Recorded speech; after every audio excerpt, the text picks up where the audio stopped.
High ನಡೆಸೋದು from tech in Kannada. ಎಲ್ಲರಿಗೂ PUC exam ಮುಗಿದಿರುತ್ತೆ. Next ಡಿಗ್ರಿಗೋಸ್ಕರ ಒಂದು ಲ್ಯಾಪ್ಟಾಪನ್ನು ಪರ್ಚೇಸ್ ಮಾಡಬೇಕು ಅಂತ ಯೋಚನೆ ಮಾಡ್ತಾ ಇದ್ದೀರಾ ಅಂತ ಅಂದರೆ, ಅಥವಾ ಜನರಲ್ ಆಗಿ ಏನೋ ಒಂದು ಪರ್ಪಸ್ಗೆ ಲ್ಯಾಪ್ಟಾಪನ್ನು ಪರ್ಚೇಸ್ ಮಾಡಬೇಕು ಅಂತ ಅನ್ಕೋತಾ ಇದ್ದರೆ, ಒಂದು ಲ್ಯಾಪ್ಟಾಪನ್ನು ಪರ್ಚೇಸ್ ಮಾಡೋದಕ್ಕಿಂತ ಮುಂಚೆ ಏನೆಲ್ಲ ನೋಡಿ, ಏನೆಲ್ಲ ಸ್ಪೆಸಿಫಿಕೇಶನ್ ನೋಡಿ ಪರ್ಚೇಸ್ ಮಾಡಬೇಕು ಅಂತ ಈ ವಿಡಿಯೋದಲ್ಲಿ ನಾನು ತಿಳಿಸ್ಕೊಡ್ತಾ ಇದ್ದೀನಿ. ಅದಕ್ಕಿಂತ ಮುಂಚೆ ನೀವೇನು ನಮ್ಮ ಟೆಕ್ ಇನ್ ಕನ್ನಡ ಸಬ್ಸ್ಕ್ರೈಬ್ ಮಾಡ್ಕೊಂಡಿಲ್ಲ ಅಂದರೆ ಈಗಲೇ ಸಬ್ಸ್ಕ್ರೈಬ್ ಮಾಡ್ಕೊಳ್ಳಿ.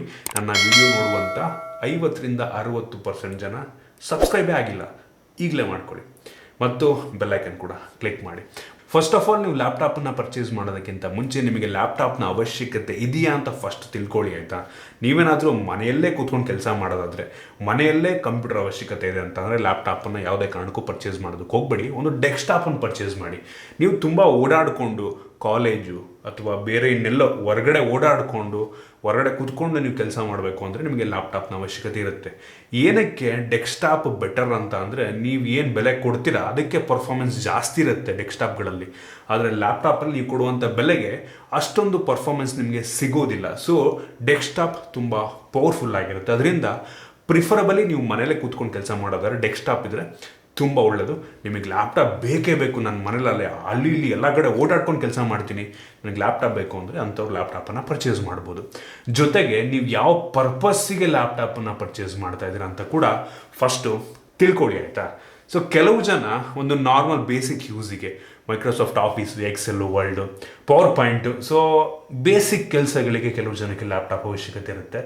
ಇನ್ನೂ ಕೆಲವು ಜನಕ್ಕೆ ಮೂವಿ ನೋಡೋಕ್ಕೆ ಅವಶ್ಯಕತೆ ಇರುತ್ತೆ. ಇನ್ನೂ ಕೆಲವು ಜನಕ್ಕೆ ಸ್ಟೂಡೆಂಟ್ಸ್ ಆಗಿದ್ದರೆ ಕೋಡಿಂಗ್ ಮಾಡೋದಕ್ಕೆ, ಇನ್ನು ಕೆಲವು ಜನ ಸಾಲಿಡ್ ವರ್ಕ್ಸು, ಕ್ಯಾಟಿಯಾ, ಡಿಸೈನು, ಈ ರೀತಿ ಆಟೋಕ್ಯಾಡ್, ಈ ರೀತಿ ಅನೇಕ ಸಾಫ್ಟ್ವೇರ್ಗಳನ್ನು ಯೂಸ್ ಮಾಡೋದಕ್ಕೆ ಕೆಲವು ಜನಕ್ಕೆ ಲ್ಯಾಪ್ಟಾಪ್ ಬೇಕಾಗಿರುತ್ತೆ. ಸೊ ನಿಮ್ಮ ಪರ್ಪಸ್ಸಿಗೆ ತಕ್ಕಂಗೆ ಸ್ಪೆಸಿಫಿಕೇಷನ್ ನೋಡಿ ನಾವು ಪರ್ಚೇಸ್ ಮಾಡಬೇಕಾಗತ್ತೆ.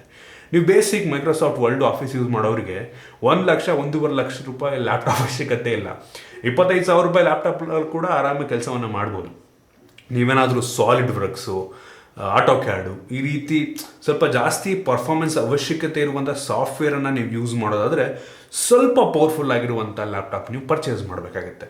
ಫಸ್ಟು ನಾನು ಒಂದು ಬೇಸಿಕ್ ಯೂಸಿಗೆ ಮೈಕ್ರೋಸಾಫ್ಟ್ ಆಫೀಸು, ವರ್ಲ್ಡು, ಮೂವಿ ನೋಡೋದಕ್ಕೆಲ್ಲ ನೀವು ಒಂದು ಲ್ಯಾಪ್ಟಾಪನ್ನು ಪರ್ಚೇಸ್ ಮಾಡ್ತಾ ಇದ್ದೀರಾ ಅಂತ ಅಂದರೆ ನಿಮಗೆ ಆರಾಮಾಗಿ 25-30 ಸಾವಿರ ರೂಪಾಯಿಗೆ ಒಂದು ಬೇಸಿಕ್ ಲ್ಯಾಪ್ಟಾಪ್ ಬಂದುಬಿಡುತ್ತೆ, ಆಯಿತಾ. ಇತ್ತೀಚೆಗಂತೂ ಈ ಕ್ರೋಮ್ ಬುಕ್ಗಳೆಲ್ಲ ಬಂದುಬಿಟ್ಟವೆ.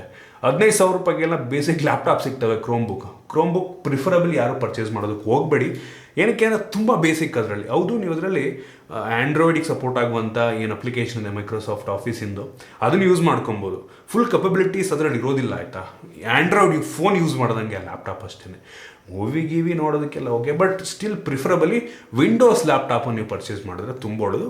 ಬೇಸಿಕ್ ವಿಂಡೋಸ್ ಲ್ಯಾಪ್ಟಾಪ್ ನಂಗೆ ಅನ್ನಿಸ್ತಾ ಒಂದು 25,000 ರೂಪಾಯಿಂದ ಶುರುವಾಗುತ್ತೆ. ನಾನು ಯೂಸ್ ಮಾಡುವಂಥ ಈ ಇನ್ಫಿನಿಕ್ಸ್ ಏನು ಬ್ರ್ಯಾಂಡಿಂಗಿಂದು ಇದು, ಸೊ ಇದ್ರದ್ದು ಇದೇ ಬ್ರ್ಯಾಂಡಿಂದು 25,000 ರೂಪಾಯಿಗೆಲ್ಲ ಸಿಕ್ಬಿಡುತ್ತೆ, ಆಯಿತಾ. ನಾನು ಈ ಲ್ಯಾಪ್ಟಾಪ್ನ ಸುಮಾರು ಒಂದು ವರ್ಷದ ಮೇಲಾಗಿದೆ ಯೂಸ್ ಮಾಡೋಕ್ಕೆ ಶುರು ಮಾಡಿ. ಇದುವರೆಗೂ ಯಾವುದೇ ತೊಂದರೆಯನ್ನು ಕೊಟ್ಟಿಲ್ಲ, ಆಯಿತಾ. ಸೊ ಬ್ರ್ಯಾಂಡ್ ನಂಗೆ ಅನ್ನಿಸ್ತಂಗೆ ಮ್ಯಾಟ್ರ್ ಆಗೋದಿಲ್ಲ. ಸೊ ಬೇಸಿಕ್ ಒಂದು 25-30 ಸಾವಿರ ರೂಪಾಯಿಂದು ಲ್ಯಾಪ್ಟಾಪ್ ಸಾಕು ನಿಮಗೆ. ಸೊ 25-30 ಸಾವಿರ ರೂಪಾಯಿ ರೇಂಜಲ್ಲಿ ನಿಮಗೆ i3 ಪ್ರೊಸೆಸರ್ನ ಹೊಂದಿರುವಂಥ ಲ್ಯಾಪ್ಟಾಪ್ ಸಿಗುತ್ತೆ. 8 GB ರ್ಯಾಮ್ ಸಿಗುತ್ತೆ ನಿಮ್ಗೆ ಆರಾಮಾಗಿ. i3ಯಲ್ಲಿ 11th ಜನರೇಷನ್ ಸಿಗ್ಬೋದು ಕಷ್ಟಪಟ್ಟರೆ.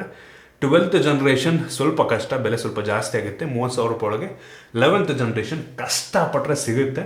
ಇನ್ನೊಂದು ಸ್ವಲ್ಪ ದಿನ ಆದರೆ 12th ಜನ್ ಸಿಗ್ಬೋದು, ಬೆಲೆ ಕಡಿಮೆ ಆಗ್ತಾ ಬರುತ್ತಲ್ಲ. ಸೊ 11th ಜನ್ ನಂಗೆ ಅನ್ನಿಸ್ತಂಗೆ ಸಾಕು ನಿಮ್ಮ ಪರ್ಪಸ್ಸಿಗೆ.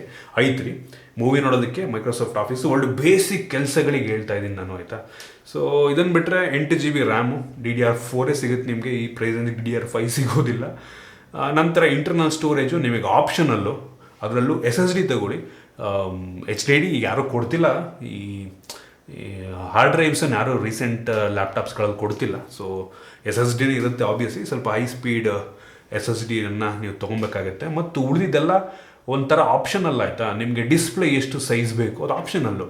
ಡಿಸ್ಪ್ಲೇ ನಿಮಗೆ IPS ಬೇಕೋ OLED ಬೇಕೋ ಆಪ್ಷನಲ್ಲು. ಅದು ಆ ಡಿಸ್ಪ್ಲೇಯಿಂದ ನಿಮ್ಮ ಲ್ಯಾಪ್ಟಾಪ್ನ ಪರ್ಫಾರ್ಮೆನ್ಸ್ ವೇರಿ ಆಗಲ್ಲ. ಮತ್ತು ನಿಮ್ಮ ಲ್ಯಾಪ್ಟಾಪ್ನ ಬಿಲ್ಡ್ ಹೆಂಗಿದೆ, ಲ್ಯಾಪ್ಟಾಪ್ನ ಕ್ವಾಲಿಟಿ ಹೆಂಗಿದೆ, ಕೀಬೋರ್ಡ್ ಕ್ವಾಲಿಟಿ ಹೆಂಗಿದೆ, ಮೆಟಾಲಿಕ್ ಬಿಲ್ಡಾ, ಪ್ಲಾಸ್ಟಿಕ್ ಬಿಲ್ಡಾ, ಇದೆಲ್ಲ ನಿಮ್ಮ ಲ್ಯಾಪ್ಟಾಪ್ನ ಪರ್ಫಾರ್ಮೆನ್ಸಿಗೆ ಮ್ಯಾಟ್ರ್ ಆಗಲ್ಲ. ನಿಮ್ಮ ಲ್ಯಾಪ್ಟಾಪ್ನ ಪರ್ಫಾರ್ಮೆನ್ಸಿಗೆ ಮ್ಯಾಟ್ರ್ ಆಗೋದು ಒಂದು ರ್ಯಾಮು ಪ್ರೊಸೆಸರು ಮತ್ತು ಸ್ಟೋರೇಜು, ನಂತರ ಬ್ಯಾಟ್ರಿ ಕೂಡ ಮ್ಯಾಟ್ರ್ ಆಗುತ್ತೆ ಆಯಿತಾ. So battery long life battery ಬೇಕು ನಿಮಗೆ, ಸೊ ಅದು ಕೂಡ ಇಂಪಾರ್ಟೆಂಟ್ ಆಗುತ್ತೆ. ಇದಿಷ್ಟು ಮೇಜರ್ ಆಯಿತಾ, ಉಳಿದಿದ್ದೆಲ್ಲ ಆಪ್ಷನಲ್ ಅಂತ ನನಗಂತೂ ಅನಿಸುತ್ತೆ. ಸೊ ಇದಿಷ್ಟು ನೋಡ್ಕೊಂಡು ನೀವು ತೊಗೊಬೇಕಾಗತ್ತೆ.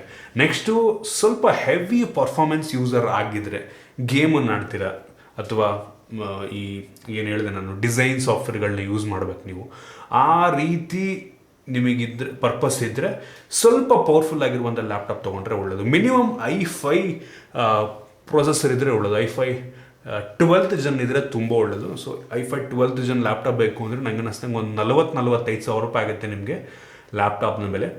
45,000 ಅಂತ ನೆನ್ಕೊಳ್ಳಿ ಆಯಿತಾ. ಸೊ ಅದರಲ್ಲಿ ಕೆಲವೊಂದು ಲ್ಯಾಪ್ಟಾಪ್ಗಳಲ್ಲಿ ಬೇಸಿಕ್ ಗ್ರಾಫಿಕ್ ಕೂಡ ಇರುತ್ತೆ. 55,000 ರೇಂಜಲ್ಲಿ ತೊಗೊಂಡ್ರೆ ಬೇಸಿಕ್ ಗ್ರಾಫಿಕ್ ಕೂಡ ಇರುತ್ತೆ, ಅದು ಕೂಡ ಆಪ್ಷನಲ್ಲು. ಗ್ರಾಫಿಕ್ ಕಾರ್ಡ್ ಇದ್ದರೆ ತುಂಬ ಒಳ್ಳೆಯದು ಆಯಿತಾ. 55,000 ರೇಂಜಿಗೆ ನಿಮಗೆ ಒಂದು ಬೇಸಿಕ್ 1650 ಗ್ರಾಫಿಕ್ ಕಾರ್ಡೆಲ್ಲ ಸಿಕ್ಬಿಡುತ್ತೆ. ಅದರಲ್ಲಿ ಒಂದು ಲೆವೆಲ್ಲಿಗೆ ಒಂದು ಮಿಡ್ ಸೆಟ್ಟಿಂಗಲ್ಲಿ ಗೇಮ್ಸನ್ನು ನೀವು ಆಡ್ಕೊಬೋದು. ಮತ್ತು ರೀಸೆಂಟ್ ಡೇಸಲ್ಲಿ ಕೆಲವೊಂದು ಪ್ರೊಸೆಸರ್ಗಳಲ್ಲಿ, for example i5 12th generation ಲ್ಯಾಪ್ಟಾಪ್ಗಳಲ್ಲಿ ಡ್ಯೂಯಲ್ ಬ್ಯಾಂಡ್ ವೈಫೈನ ಜೊತೆಗೆ ವೈಫೈ 6 ಕೂಡ ಸಪೋರ್ಟ್ ಆಗುತ್ತೆ. ಸೊ ವೈಫೈ 6 ತುಂಬ ಫಾಸ್ಟಾಗಿ ಇಂಟರ್ನೆಟ್ ಕನೆಕ್ಟಿವಿಟಿಯನ್ನು ಕೊಡುತ್ತೆ ನಿಮಗೆ. ಸೊ ಅದಿದ್ದರೆ ನಂಗನ್ನಿಸ್ತಂಗೆ ತುಂಬ ಒಳ್ಳೆಯದು. ಮತ್ತು ರ್ಯಾಮಲ್ಲಿ DDR5 ರ್ಯಾಮ್ ಕೂಡ ಬಂದಿದೆ ರೀಸೆಂಟಾಗಿ. ಅದು ಸ್ವಲ್ಪ ಬೆಲೆ ಜಾಸ್ತಿ ಆಗುತ್ತೆ ನೋಡಿ, ನಿಮ್ಮದು ಬಡ್ಜೆಟ್ ಇದ್ದರೆ DDR5 ರ್ಯಾಮ್ ಹೊಂದಿರುವಂಥ ಲ್ಯಾಪ್ಟಾಪ್ನ ಕೂಡ ನೀವು ಪ್ರಿಫರ್ ಮಾಡ್ಬೋದು. ಈವನ್ ಗ್ರಾಫಿಕ್ ಕಾರ್ಡ್ ಇಲ್ಲ ಅಂದರೂ ಕೂಡ ಒಂದು ಲೆವೆಲಿಗೆ ಪರ್ಫಾರ್ಮೆನ್ಸನ್ನು ಮಾಡ್ಕೊಬೋದು. ನೀವೇನಾದರೂ ವೀಡಿಯೋ ಎಡಿಟಿಂಗ್ ಮಾಡಬೇಕು, ಫೋಟೋಶಾಪ್ ಯೂಸ್ ಮಾಡಬೇಕು ಅಂದರೂ ಕೂಡ ಒಂದು ಲೆವೆಲಿಗೆ ಮಾಡ್ಕೊಬೋದು. ರಂಡ್ರಿಂಗ್ ಟೈಮಲ್ಲಿ ಹೌದು ಸ್ವಲ್ಪ ಜಾಸ್ತಿ ಆಗುತ್ತೆ. ಗ್ರಾಫಿಕ್ ಕಾರ್ಡ್ ಇದ್ದರೆ ತುಂಬ ಸ್ಮೂತ್ ಆಗಿರುತ್ತೆ. ಅಟ್ಲೀಸ್ಟ್ ಒಂದು 16 GB ರ್ಯಾಮ್ ಇದ್ದರೆ ತುಂಬ ಒಳ್ಳೆಯದು. ಸೊ ನೀವು ಅದನ್ನು ಬಿಟ್ಟು ನಿಮ್ಮದು ಬಡ್ಜೆಟ್ ಚೆನ್ನಾಗಿದ್ದು i7 i9 ಲ್ಯಾಪ್ಟಾಪ್ ಎಲ್ಲ ತಗೋತೀರಾ ಅಂದರೂ ಕೂಡ ಒಂದು ಒಳ್ಳೆ ಆಪ್ಷನ್ ಆಗ್ಬೋದು. ಪ್ರಿಫರಬಲಿ ನಾನು ಬ್ರ್ಯಾಂಡನ್ನು ನೋಡೋದಕ್ಕೆ ಹೋಗಲ್ಲ ಒಂದು ಲ್ಯಾಪ್ಟಾಪನ್ನು ಪರ್ಚೇಸ್ ಮಾಡಬೇಕಾದ್ರೆ. ಕೆಲವು ಜನ ನೋಡ್ತಾರೆ ಡೆಲ್ಲು, HP ಅದು ಇದೆಲ್ಲ ನೋಡ್ತಾರೆ. ಸೊ ರೀಸೆಂಟ್ ಡೇಸಲ್ಲಿ ಈ ಸಣ್ಣ ಬ್ರ್ಯಾಂಡ್ಗಳೇ ಒಳ್ಳೊಳ್ಳೆ ಸ್ಪೆಸಿಫಿಕೇಷನ್ ಲ್ಯಾಪ್ಟಾಪನ್ನು ಲಾಂಚ್ ಮಾಡ್ತಾ ಇದ್ದಾರೆ. ಸೊ ಪ್ರಿಫರಬಲಿ ಬ್ರ್ಯಾಂಡ್ ನೋಡೋದಕ್ಕೆ ಹೋಗ್ಬೇಡಿ, ಸ್ಪೆಸಿಫಿಕೇಷನ್ ನೋಡ್ಕೊಂಡು ಲ್ಯಾಪ್ಟಾಪನ್ನು ಪರ್ಚೇಸ್ ಮಾಡಿ.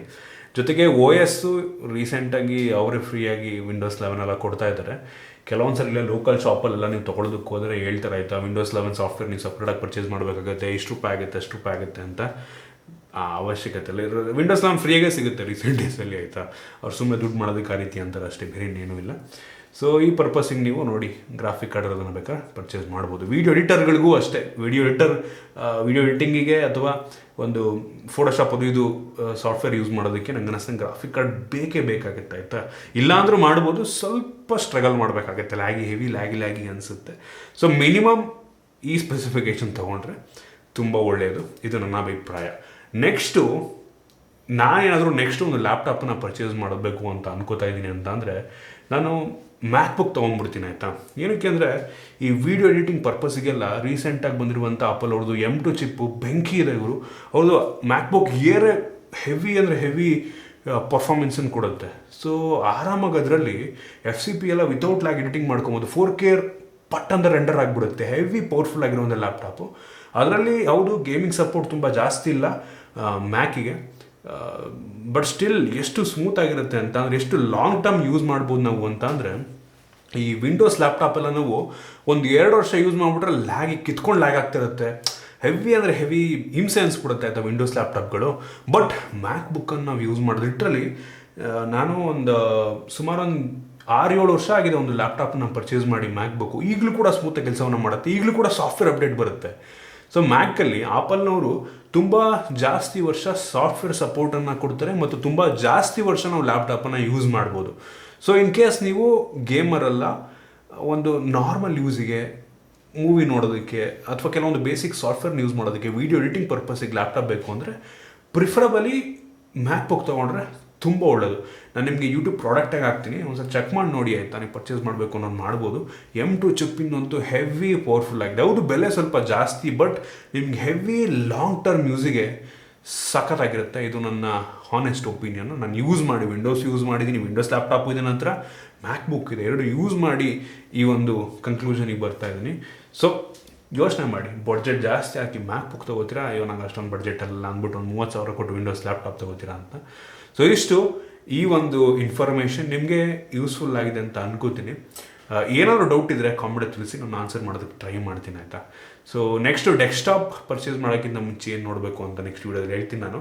ಸೊ ಲ್ಯಾಪ್ಟಾಪನ್ನು ಇದೇ ಮಾಡೆಲ್ ತೊಗೊಳ್ಳಿ ಅಂತ ಹೇಳೋದಕ್ಕಾಗಲ್ಲ, ನಾನು ಸ್ಪೆಸಿಫಿಕೇಷನ್ ಹೇಳ್ಬೋದು, ಆ ಸ್ಪೆಸಿಫಿಕೇಷನ್ ನೋಡ್ಕೊಂಡು ಯಾವ ಬ್ರ್ಯಾಂಡಲ್ಲಿ ಬೇಕಾದ್ರೂ ತೊಗೊಳ್ಳಿ ಅಷ್ಟೇ. ಸೊ ಇಷ್ಟು ಈ ಒಂದು ವಿಡಿಯೋ ನಿಮಗೆ ಯೂಸ್ಫುಲ್ ಆಗಿದೆ, ಕೆಲವೊಂದು ಹೊಸ ವಿಷಯ ತಿಳ್ಕೊಂಡಿದ್ದೀರಾ ಅಂತ ಅನ್ಕೋತೀನಿ. ಇಷ್ಟ ಆಗಿದ್ದರೆ ದಯವಿಟ್ಟು ಲೈಕ್ ಮಾಡಿ, ಶೇರ್ ಮಾಡಿ. ಈ ರೀತಿ ನಮ್ಮ ಬೇರೆ ಬೇರೆ ವಿಡಿಯೋ ನಮ್ಮ ಟೆಕ್ನಿಕಲ್ ರೇಟಿವ್ ಸಬ್ಸ್ಕ್ರೈಬ್ ಮಾಡ್ಕೊಂಡಿಲ್ಲ ಅಂದರೆ ಈಗಲೇ ಸಬ್ಸ್ಕ್ರೈಬ್ ಮಾಡ್ಕೊಳ್ಳಿ ಮತ್ತು ಬೆಲ್ ಐಕನ್ ಕೂಡ ಕ್ಲಿಕ್ ಮಾಡ್ಬೋದು.